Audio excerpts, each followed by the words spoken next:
আসসালামু আলাইকুম। আশা করি সবাই ভালো আছেন।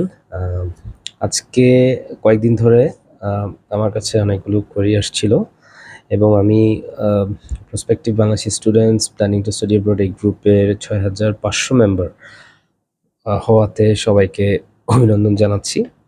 এই গ্রুপের মাধ্যমে অনেকে সাহায্য পেয়েছেন। বিদেশি উচ্চশিক্ষার বিষয়ে অনেক ইনফরমেশন জানতে পারেন। সো সবাইকে অভিনন্দন।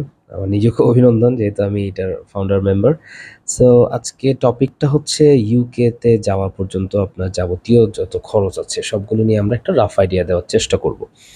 যুক্তরাজ্যে, ইংল্যান্ডে স্পেশালি আমরা যাওয়ার জন্য প্রথমত আমাদের আপনার একটা পাসপোর্ট করতে হবে। পাসপোর্ট করার খরচগুলো আপনারা দেখে নিবেন। এটা ডিপেন্ড করে। অনেক ক্ষেত্রে ৮-১০,০০০ টাকার মতো লাগে। অনেক ক্ষেত্রে ৬,৫০০ এরকম লাগতে পারে। তো এর বাহিরে আমরা অবশ্যই আমাদেরকে IELTS করতে হবে। আমরা ইংলিশ স্পিকিং কান্ট্রিতে যাচ্ছি। আমাদের IELTS কে ভয় পেলে চলবে না। IELTS টা খুব একটা ডিফিকাল্ট কিছু না। একটু সময় দিলে ২-৩ মাস ইনশাআল্লাহ আপনারা ভালো রেজাল্ট করতে পারবেন। সো খেয়াল রাখবেন IELTS UKVI IELTS টা তারা প্রেফার করছে। রিসেন্টলি আমাদের যে কেসগুলো আমরা দেখেছি, যে ফাইলগুলো ডিল করছি সেখানে UKVI IELTS টা দিতে তারা বারবার আমাদেরকে আ নির্দেশনা দিচ্ছে। সো একাডেমিক হলে যে আপনার ভিসা হবে না বিষয়টা তেমন না। বাট UL, IELTS, UKVI যেটা একাডেমিক সেটা কম্পিউটার বেসড হতে পারে, সেটা আপনার পেন অ্যান্ড পেপারে হতে পারে। যেকোনো একটা আপনি রেজিস্ট্রেশন করবেন। এটার খরচ পড়বে ২৪,৮৫০ টাকা।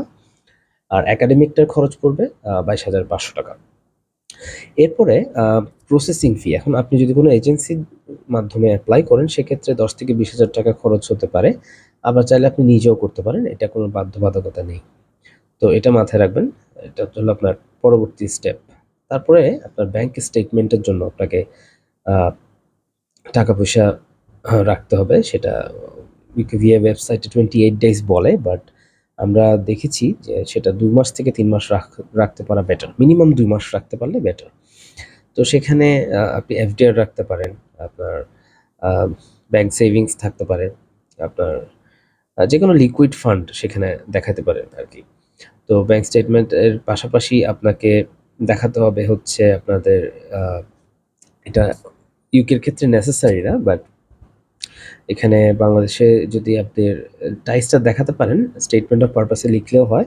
অনেকে একটা ফাইন্যান্সিয়াল এফিডেভিট দিয়ে দেয়। বাট ইউকের ক্ষেত্রে সিএ রিপোর্ট বা ফাইন্যান্সিয়াল এফিডেভিটটা তেমন একটা জরুরি না। দিতে পারেন আরকি, এটা আপনার যদি মনে হয় প্রয়োজন তাহলে দিতে পারেন। এখন ব্যাংক স্টেটমেন্ট আপনি কিভাবে ভাগ করবেন, কিভাবে ক্যালকুলেট করবেন সেটা একটু বলি। টিউশন ফিস, ১ বছরের টিউশন ফিস এটা কত আসতেছে সেটা দেখে সেটাকে পাউন্ডে কনভার্ট করবেন। প্লাস ১৩৩৪ পাউন্ড হচ্ছে যদি লন্ডন সিটিতে থাকেন, আর যদি পার মান্থ, এটা লিভিং কস্ট। আর যদি লন্ডন সিটির বাইরে থাকেন তাহলে ১২০০ পাউন্ড করে তারা ধরছে, ১,০৩৪ পাউন্ড করে ধরছে। এটা হিসাব করে ৯ মাসের টার্ম টাইমটা ধরা হয়। তো এভাবে আপনারা হিসাব করলে দেখবেন রাফলি আপনার ১৬,০০,০০০ টাকা, ১৬,৫০,০০০ টাকার মতো আসতেছে। ১৬,৫০,০০০ প্লাস মাইনাস এরকম আসতেছে। ১৭,০০,০০০ ধরে নিই, এরকম আসতেছে। তো এভাবে আমরা এই স্টেটমেন্টটা প্লাস ওই ১৭,০০,০০০ সাথে আপনার টিউশন ফিসটা এড করে ধরেন ৩০-৩২ লাখ এরকম দেখাতে পারলে হবে। সো এই ব্যাংকের স্টেটমেন্টটা আপনি ব্যাংক ম্যানেজার যে ব্রাঞ্চে আছে, আপনার অ্যাকাউন্ট আছে সেখান থেকে আপনি তার স্ট্যাম্পে কম্পিউটার জেনারেটেড একটা স্টেটমেন্ট সাথে তার স্ট্যাম্প করে সিলটা নিবেন ম্যানেজারের।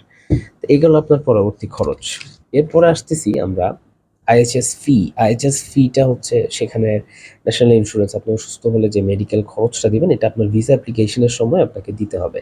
এটা আগে কম ছিল, এখন 776 পাউন্ড পার ইয়ার হয়ে গেছে। এটা এটা ক্যালকুলেট করে আপনার দেখতে হবে। এরপরে আসতেছে হচ্ছে আপনার মেডিকেল ফিস। মেডিকেল ফিস অ্যাডাল্টদের জন্য ৫,৫০০ টাকা করে। হ্যাঁ? করে যদি ফার্দার ইনভেস্টিগেশন প্রয়োজন হয় তখন ১৪,০০০ টাকা করে। তো এগুলো সব হিসাব করে দেখবেন যে আপনার টোটাল কত লাগতেছে আসতে। তো সেটাকে একটা ওভারঅল গাইডলাইন হিসেবে ইউজ করবেন। আর ইউকেতে কিছু চেঞ্জেস আসছে, সেটা হচ্ছে মাস্টার্স রিসার্চের যারা যাচ্ছেন তারা স্পাউস নিতে পারবেন, বা এখন যারা রিসার্চ ছাড়া যাচ্ছেন তারা স্পাউস নিতে পারবেন না। শুধুমাত্র পিএইচডি এবং মাস্টার্স রিসার্চ ক্যান্ডিডেটে যারা যাচ্ছেন তারা স্পাউস নিতে পারবেন ইউকেতে। সো এটা একটা নতুন রিসেন্ট আপডেট। এটা মাথায় খেয়াল রেখে যাবেন। আর সেখানে 20 আওয়ার্স টার্ম টাইমে আপনি কাজ করতে পারবেন। আর অবশেষে হচ্ছে কাজ শেষ করে মানে ব্যাচেলার্স বা মাস্টার্স যে ডিগ্রির জন্য যান সেটা শেষ করে ২ বছর সেখানে কাজ করার সুযোগ পাবেন। সো এটা হচ্ছে ওভারঅল ইউকের পরিস্থিতি। তো ইউকে নিয়ে কেন আসলে বলা? কারণ ইউকে অবভিয়াসলি মানে হাইলি সট আফটার একটা কান্ট্রি। এখনো বলতে পারেন যে হ্যাঁ, সেটেলমেন্ট রুটটা একটু ডিফিকাল্ট বাট কোয়ালিটি এডুকেশনের জন্য যদি আপনি যান, যেমন ল, অ্যাকাউন্টেন্সি, মেডিকেল, ইঞ্জিনিয়ারিং আরও অনেকগুলো সাবজেক্ট আছে বিজনেস, এগুলোর জন্য এখনো UK one of the top in the world.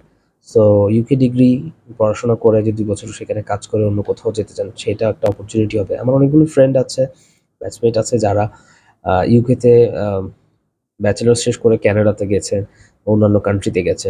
তারা সেখানে এখন ভালো করছে। সো এই অপশনগুলো আপনারা মাথায় রাখতে পারেন। সো যেকোনো প্রয়োজনে আমাদেরকে অ্যাডমিন প্যানেলকে নক দিবেন। ধন্যবাদ। আসসালামু আলাইকুম।